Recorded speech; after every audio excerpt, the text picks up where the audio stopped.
Half pound কেকগুলো করতে কেন জানি না আমার অনেক বেশি আলসেমি লাগে। একটা সময় ছিল যখন আমি খুব বেশি একটা অর্ডার পেতাম না, তখন কিন্তু এই হাফ পাউন্ডের কেকগুলোই আমার কাছে অনেক বেশি মনে হতো। এটার মধ্যে ইনগ্রেডিয়েন্টস অনেক কম কম ইউজ হয়, কিন্তু খাটনি কিন্তু 1 পাউন্ড কেকের মতোই হয়ে থাকে। তাছাড়া এই কেকগুলোর মধ্যে কিন্তু আহামরি খুব বেশি একটা লাভও হয় না, কিন্তু তারপরেও আমি এই কেকগুলোর অর্ডার নিয়ে থাকি।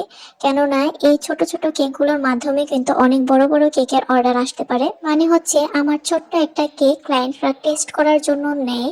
অনেকের দ্বিধাদ্বন্দ্ব থাকে যে কেমন হবে, মানে টেস্ট ভালো লাগবে কিনা। আমার এমন অনেক ক্লায়েন্ট আছেন যারা আমার থেকে অর্ডার করা শুরু করেছিলেন এই হাফ পাউন্ড থেকে, এখন আলহামদুলিল্লাহ তারা বড় বড় কেক ছাড়া অর্ডার করেন না। কারণ হচ্ছে তাদের কাছে আমার কেকের টেস্টটা ভালো লেগেছে আলহামদুলিল্লাহ, যার কারণে তারা সব সময় আমার থেকে নিয়ে থাকেন। এমন অনেক সময় আছে যেই টাইমে আমি কেক দিতে পারি না, তখন কিন্তু তারা অনেক বেশি রিকোয়েস্ট করেন। আর হচ্ছে যেটা ভালো লাগার বিষয় সেটা হচ্ছে তাদের কিন্তু অন্যান্য অপশনও আছে, যেমন গাজীপুরের মধ্যে অনেক পেজের নাম তারা জানেন, অনেক পেজ হোমমেড কেক সেল করে সেটাও তারা জানেন।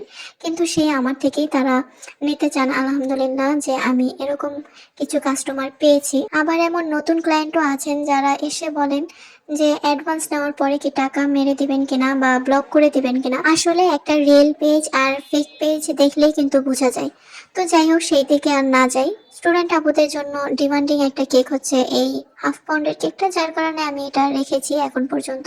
তাছাড়া আমি এটা কখনোই অফ দিব না, মানে সবসময় এই কেকটা আমি সেল করব হাফ পাউন্ডের, যাতে করে হচ্ছে সবাই আমার কেক টেস্ট করতে পারে যে ভালো হবে কিনা খারাপ হবে। কথা বলতে বলতে আমার কেকের ডেকোরেশনটা কিন্তু শেষ। আমার এই হাফ পাউন্ডের কেকটা আপনাদের কাছে কেমন লেগেছে অবশ্যই কিন্তু জানাতে ভুলবেন না।